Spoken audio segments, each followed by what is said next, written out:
Indo-European Education Foundation also. And that gives the idea of cooperation between India and European Union. And it's a bridging the gap, what we have seen left before. What we have seen in Poland, many universities or the faculties, they run Oriental Studies Center. And they feed up, or they give knowledge about culture, about practices, not about contemporary India, but ancient India, medieval India, or India before 2000. But in 2020, 2021, when we are living, India is not the same. So I thought to give you some different perspective of India from business, education, and then, as you can see here, the word glocalization, from Nysa to New Delhi, or from Nysa to Wroclaw, or from Nysa to the world. That is the perspective that I'm going to present you here. Question is, you heard even before me, few presenters, they were giving you idea about India. Why? Why India? And that was the question I asked before preparing my presentation. Why India? Is it a beautiful country? Is it a rich country, or is it a poor country? Is it a country of scent, multiculturalism which attracts you, or is it a place of business that you like to go there? If there are opportunities, why Poland started to think of creating centers towards India? Why? And these are the questions I'm going to answer you here. One of the best example I gave you, my previous presenter gave you an idea. She started her PhD, and 2013 she went to India. She became fascinated. She started her center here and the company, cross-cultural company, giving advices, training people, training teachers. In her perspective, in European perspective, in Polish perspective, what you think is better for being well educated, you try to fit them. Right? You want to change them according to their behavior. All right, so that are the things that here, nothing is working without interest. And the interest is business model. That is in equilibrium. What is that? Balance between demand and supply. If you don't have demand, and I give you something, it will be surplus. It's useless. So as much you are demanding, there's supposed to be someone who can supply it. And then only you can create this equilibrium. Now, why India?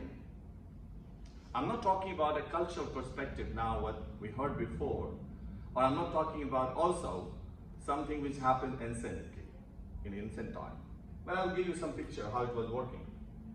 So you can see, now, after 1947, India is celebrating 75th Independence Day. So 75 years of independence. Largest democracy in the world. Also, you can see the largest English speakers in the world after the USA. What more? The 5th largest economy in the world, crossing UK and France. Here. And if you count it on the GDP rate, it is the 3rd largest economy in the world. Because it's a huge population, so when you divide the per capita income, it gives you low ratio, and that's why you come to the 5th one. Otherwise, you are the 3rd largest economy in the world. What is more interesting again, you can see here, the GDP comparing who is contributing to the world's development is only top 10 countries. Not all. The last paragraph you can see here. But it also wants to include here the part that only 10 economies added up to the 66% of the world's economy, while the 20 economies contributes almost 79%. Imagine the rest of the world, apart from 20 countries, and India is the 5th one. Now, let's give you trade, why it is important in my title, because I give you an idea that why India, for European perspective, and specifically with Polish perspective, is very important. I don't want to bring you back when in 1830s, University of Krakow, Jagiellonian University, started Oriental Study Center, or Center of the Sanskrit, Chair of Sanskrit. But before that, I just come back. Here you can see, 300 BC. Why India is known? India is not unknown to Europeans, or European continent, subcontinent, or Polish subcontinent. You heard from one of the speaker about theater, and beautiful presentation we heard from him. You can see here the experiences with Europe and India together, what they learn actually. Who learned from whom? There was a time when Europeans thought of doing business and doing trade development. With whom? With India, 300 BC. There was so many companies, just you can count on. 15th century, you have Portuguese, like Esto da India.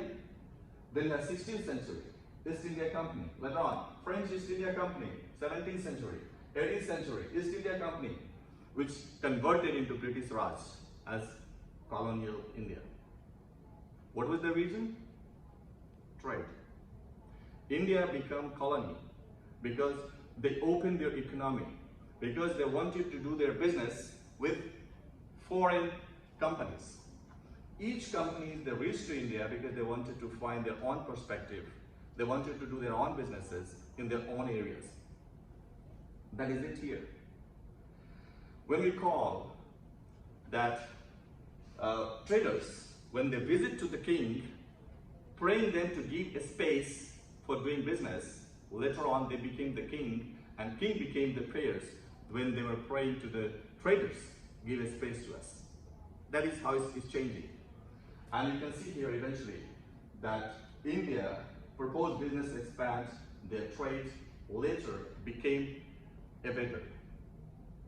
Whoever came, they were thinking their own perspective, and they started to intervene with the political system. But why India matters actually?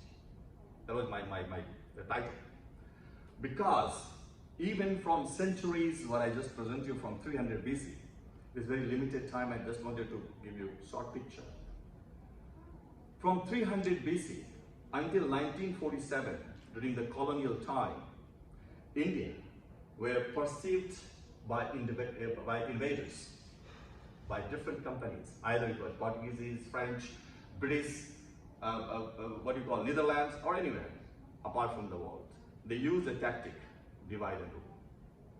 But immediate after 1947, when India became an independent country, since that time you can have a look here, the growth of India. Government of India became very protective, and they used 5 years plan. What was the 5 years plan? That we are executing policies, we make new reforms, and we have to analyze it in every 5 years, that if that reforms are working or not. And accordingly, they make changes again in the next 5 years plan. So it was moving around. In the beginning, you can have a look here, 1950, 1951, that was the time when India was facing huge import problems, because we were not manufacturing things in India. We were taking things from outside. So the growth was in minus here. And you can have a look here, 50s, 60s, 70s, it was 41% growth going further. And then what happened, it was slightly from 5 years plan, it was improving further. So slowly until 1991, India wasn't visible because the Indian economy was closed economy. It was not open to the world because their past history.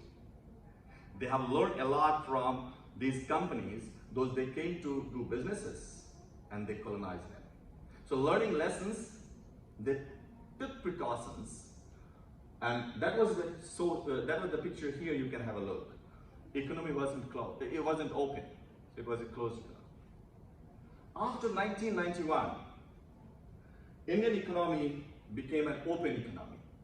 So government of India decided to adopt open policies. And by adopting open policies, you can have a look. Again, world businesses, they started to look their own perspective in the market. And flow of capital, foreign capital, has started to grow. So inflows in India can be seen here since 1991, quite high. But outflow also started to go. What it means that the capital inside the country started to be growing more faster and heavier. They started to invest outside of the country. So what is interesting here, that India is not receiving the foreign capital in the country, but they also send their capital abroad for investment. All right, but again, the picture is quite interesting here during COVID-19. And that I wanted to present here. You see, you can compare, because in international media there was that during the COVID-19, even you can see a new variant of COVID, Delta plus, first found in India. There was huge casualties. But what is amazing thing is, we are the largest manufacturer of vaccine in the world. And that vaccine is supplying around the world. And still world, they believe, they trust in India for capital. So they are willing to do business with India, even in the COVID time. And you can have a look here, the interesting figure is 1920, that is around 74.39 billion FDI, which has been received here. And the highest ever they received, it was 81.72 billion US dollar during 2021 period now. So what is picture here? Even all around you can see here from the Singapore, the highest investment came through Singapore. Then you have also different areas like construction, infrastructure, education. Very interesting part is now, Indian government has taken initiative to have full 100% foreign investment in education sector. Why education is important, I will show you in the next slide. So have a look here, just I gave you a picture that any country in the world, when they are facing during the COVID time, new possibilities and strategies to develop their own economy, India is receiving the highest investment in the country during the pandemic time. What is again more? Now, I just gave you in the beginning that European subcontinent is not new for international trade between India and Europe. So the continent is well familiar, and here you can have a look from European Union investment went 80 billion US dollar in 2019, which is much higher than the previous years. So up to 72% in the last decade. It's very high figure, right? So the trust between two partners, bilateral trade between European Union and India is growing. That is a very interesting point here. What more? Indian exports and imports. You can see we're 14% and 1.9% in 2019. Then you have Indian companies have invested over 50 billion in Europe since 2000. Now when we come to the perspective of Poland, this is more interesting. What is more interesting? I'm not going to give you again here the picture of cultural points, but have some common parts. Social economy, social economy. Communist era, cooperation with Poland, cooperation with India. And then apart from that, once you joined European Union in 2004, this partnership has grown at very high level. And Poland became the highest trading partner with India in Central and Eastern Europe. So this is the largest partner now. What more? Let's have a look. Poland trade and investment is again interesting. These figures are quite old because I wasn't able to find from reliable sources. It was an Indian embassy, where you can find it. But I have written some other figures. Here, what is more important? Indian investment in Poland are valued over 3 billion US dollar. That is quite interesting. So Indian investment is coming to Poland. Comparing to the Polish investment going to India, how much? 672 billion US dollars. See the ratio, how big difference is there, right? And that was the point when I was showing you, because target is between India and Poland trade supposed to grow with 5 billion US dollar. It was by 2021, but we are not able to reach there, but still we are moving on. Now, Indian education industry. That was the picture I gave you about trade. Now, move on education. Why education is a core point of development for your trade or businesses. Until you don't have knowledge, you don't trust your partner. Until you don't communicate, you don't know their ideology. Until you don't see them, you don't have competencies on the product. So here you have Indian education system, which is learning and sharing. Now, why India is important? For example, our previous speaker just mentions his running center and he's educating teachers in India. Why?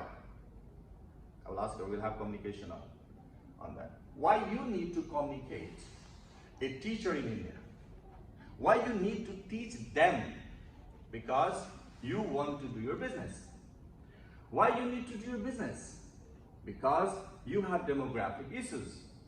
Why you have demographic issues, that is the different part, but what is the impact of that demographic? You have not number of students even to the faculties or departments, how much places you have. So what you will do? You will look forward to get international students. Where? Most favorable destination will be or would be India. Why? Largest English speakers in the world after USA. So it's much easier to communicate with them and assist them to fit you with your needs in their thoughts. Coming here now, have a look, figure. Imagine in 1947, a country with 12% literacy rate, the most illiterate country in the world still today. I used to write many articles on it. So India is not very fascinating one side, but India is also the most illiterate country in the world by 2.6 GR. This is very lower one actually, but still, what is important here to see, the gross male ratio in literacy rate is gone 86.5% in 2017, and we can see here 500 million population you can find between the age of 5 to 24, but if you put 0 to 24, that cross 8 million.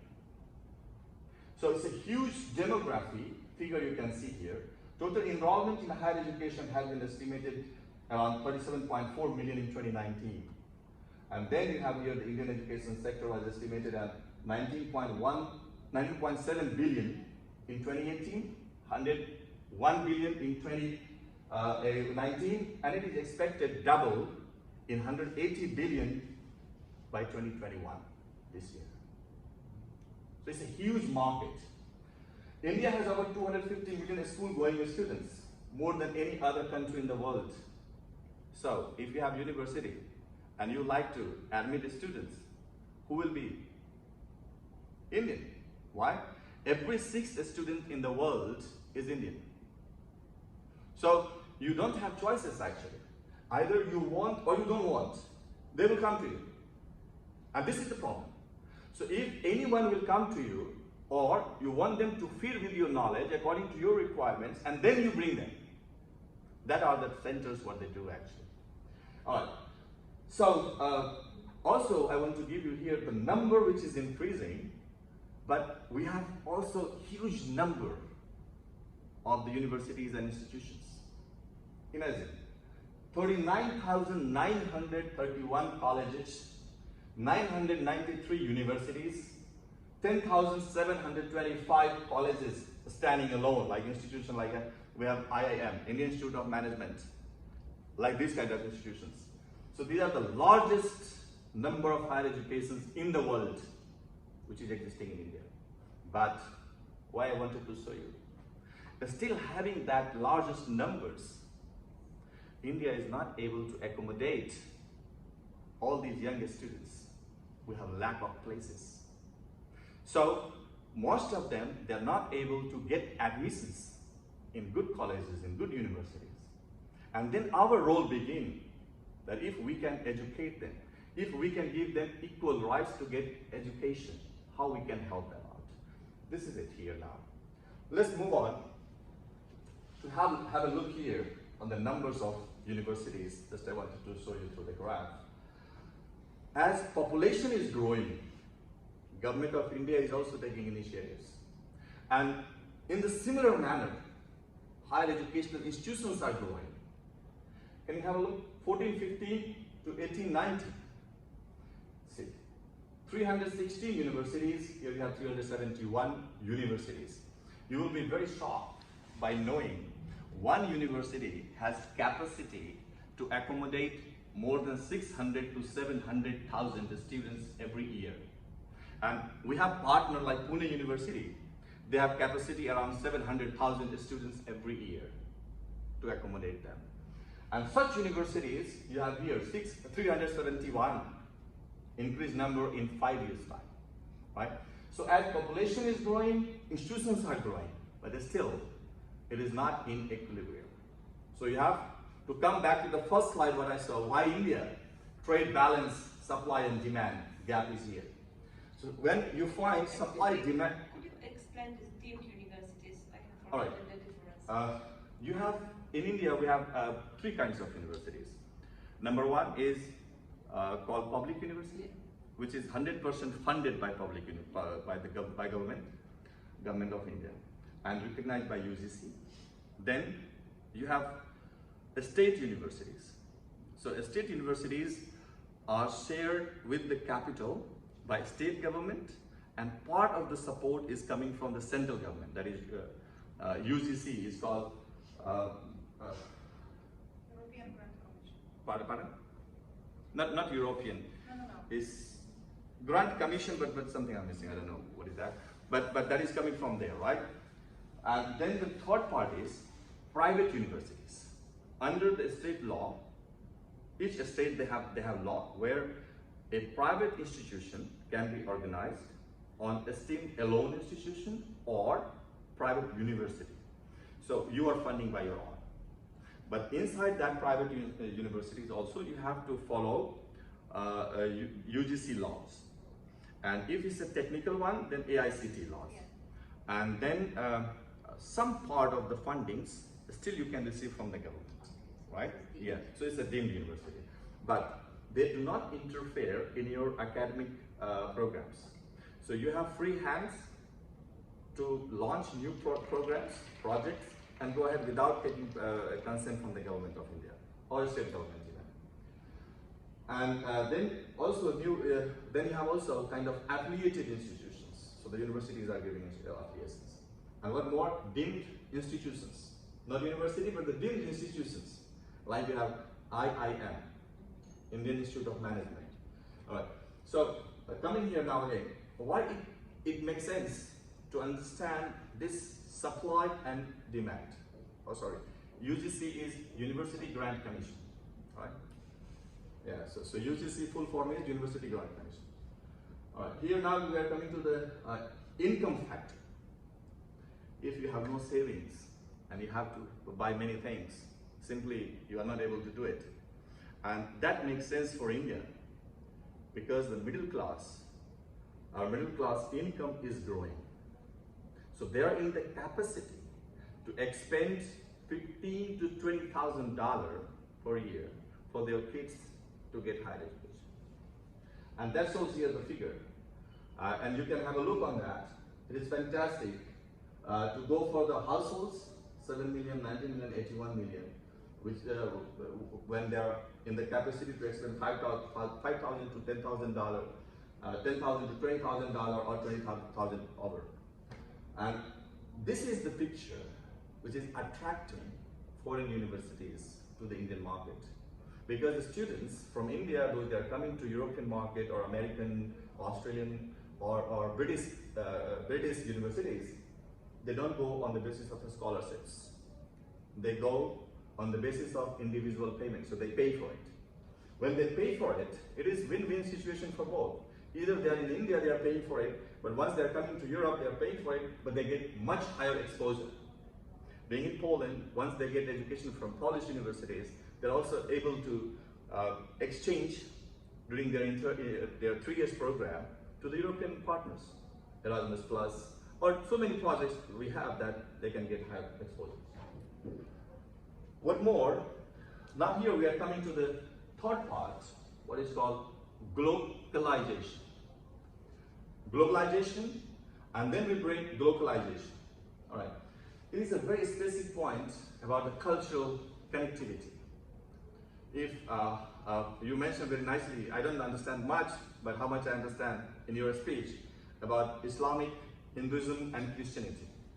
Together, you combined at one platform. And then you can see here, in the region, if a Polish university would like to do business in India, which is allowed now, that even Polish universities, they can open their branch in India.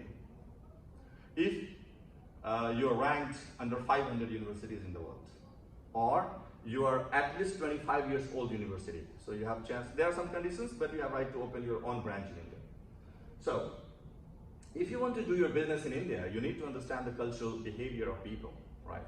And once you understand the cultural behavior of people, then you expand your businesses on that level. What more is here? We saw here in the picture that if something, for example, I'm in Nysa at my university, right? University of Life Sciences.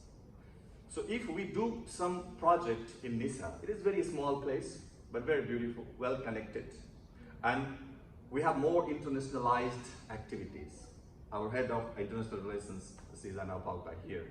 And we are fantastically giving different kind of projects at different levels with the different universities in the world.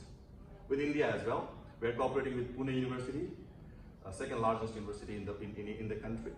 We have partners with many, Raipur, Mumbai, then also Delhi, Pune, MIT, and so many universities we have partners, right? So we are moving further with them. So we'll be explaining more about it. And from local point of view, we are looking from Nysa, what we need actually. We need qualified students who will be taught properly, who can learn properly and share their experiences with others. You are creating ambassadors, right? You bring also interest of the region, what the region is looking for. And accordingly, you are implementing plan from local to national. So if national needs are to get more students because we have issues, to get more projects of international activities because we need or we want to be more internationalized, from local you are moving to national. So when something or someone from India will come to Nysa, it is combining you from local to national. Because they pay to the university, and once university receives that funds, it goes to the national contribution. But when you teach them something, and then they get out from here, they are not only Indian products, they are your product because you taught them. Because you led them to learn something what they were not known before, and they are going to share with their region, and then to the global point. And that combines from local, incoming, outgoing. You have incoming, you have outgoing. Local incoming, global outgoing. And that combines with globalization. So once it works together, we have the best examples here you can see. My university is doing very new university, but the strategy what we use is also very new. With the time we are moving, the needs of today's students, we don't believe to just share a piece of paper as a degree. That you come here 3 years, expand and you receive a degree. But we are giving a practical experience that not only paper will someone will ask you, but once you stand somewhere, they'll come to know, oh, you have quite good knowledge. Where are you from? So that comes from where you are coming, from where you get education, and that is the part what we are believing in with Państwowa Wiedza Zawodowa, what you call the practical university, vocational university, right? Now, here, second part is, we're just closing now, not going further, but very interesting. Why these things are working? Now, if I don't give you this picture, it should not give you entire picture again. If rise of demand is growing, your attention will be there. So you increase your rise of demands, so you will be able to fit up it. You have to provide opportunities in many sectors. And that sectors are open, like education, manufacturing, appliances. Imagine how many people we are using air conditioning in Poland due to climate. I think 4%. Or offices, 74%. But in the local use in India, today, entire country, if you count it, it is not more than 7%. So the appliances market is much higher than we are expecting. Education market is the largest in the world now. What more? You have manufacturing, and that I'm focusing here, manufacturing. Our government has taken initiative by using one word, and that word is combination of three actually. Vocal for local. What is that? Vocal for local.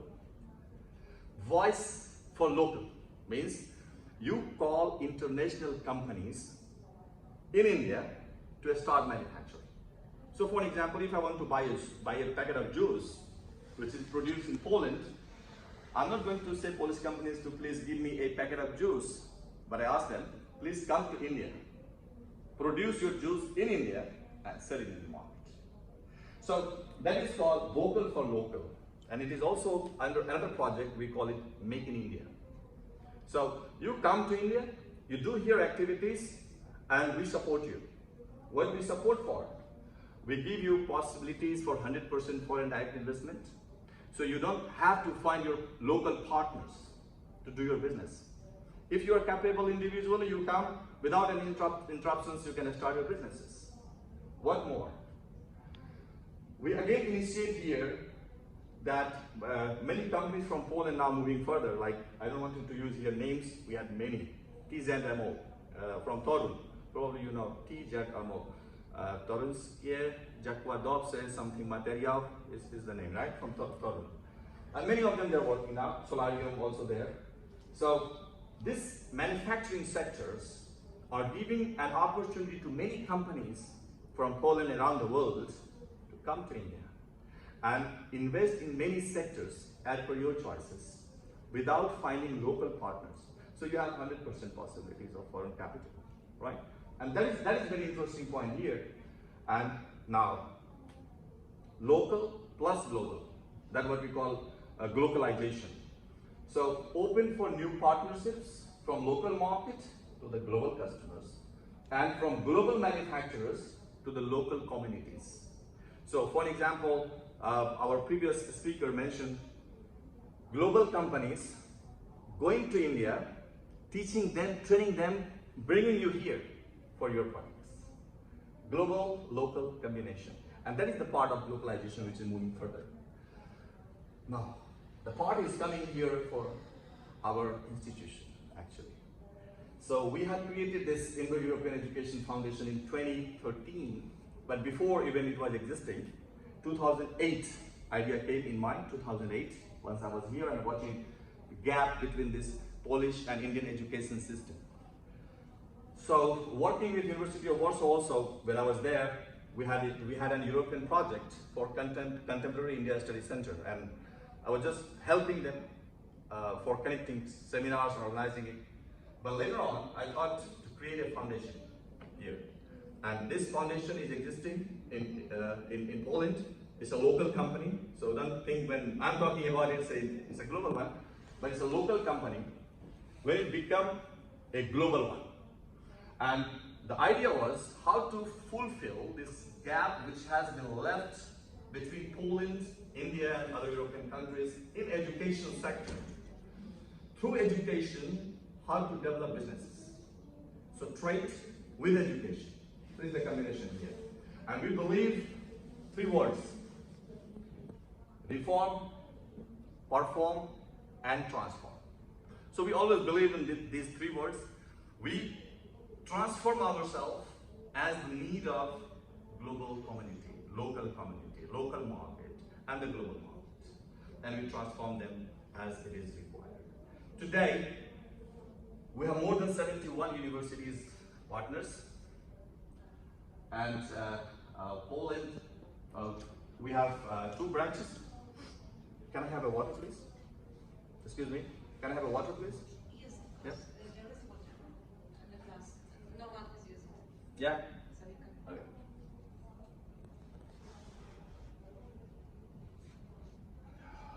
Okay. Thank you. So you can have a look here. We have more than 71 universities partners from around the world. In India, in Ukraine, in Europe, and in Poland we have 2 branches. One main office, a head office is in Warsaw, and the branch office is in Nysa. So Indo-European Education Foundation branch officially we have in Nysa at University of Applied Sciences. And recently we have opened our branch in Ukraine also, at TNT. Let me finish my talk with a very fantastic picture. You can have a look. When I gave you this kind of picture of trade, education, and glocalization, local plus global. I give you just a story and ending my talk. You can have a look, camels. Camel with a baby camel. They were in a cage or in a zoo. Camel in a zoo. Baby camel is asking to mother camel, Mom, why we have this hump on our back? Baby camel is asking from mother camel, Mom, why we have this hump on our back? And mother camel is responding her, because we are living in the deserts, and for many days we have no accessibility to find water. So this, what you call hump, is protecting us to not being thirsty, right? Okay, good. Thank you, Mom. Again, baby camel is asking the second question, Mom, why we have so big feet like sponge? She's responding again, because we are living in desert, there are sands, and we have to run for long to find water or to move to find our food. So this sponge and big feet is very helpful for us. Then again, there is a curiosity from baby camel in asking third question, Mom, why we have eyelid so longer, so big on eyes? And again, mother camel is responding, because we are in desert and there are huge storm or very high speed airs when sand is flying and the sands come to our eyes. So we have to protect our eyes, and that's why we have this eyelid. And very important and curiously, the fourth question is going to be asked by baby, and then mother had no answer. The fourth question was, Mom, I understand that we have hump, we have eyelids, we have feet, because we were in deserts. Then what we are doing here? What we are doing here? So she had no answer, and finding this answer, we need to know the right place for the right timing. Because this was not the right place for this camel and mother camel for what they are born for.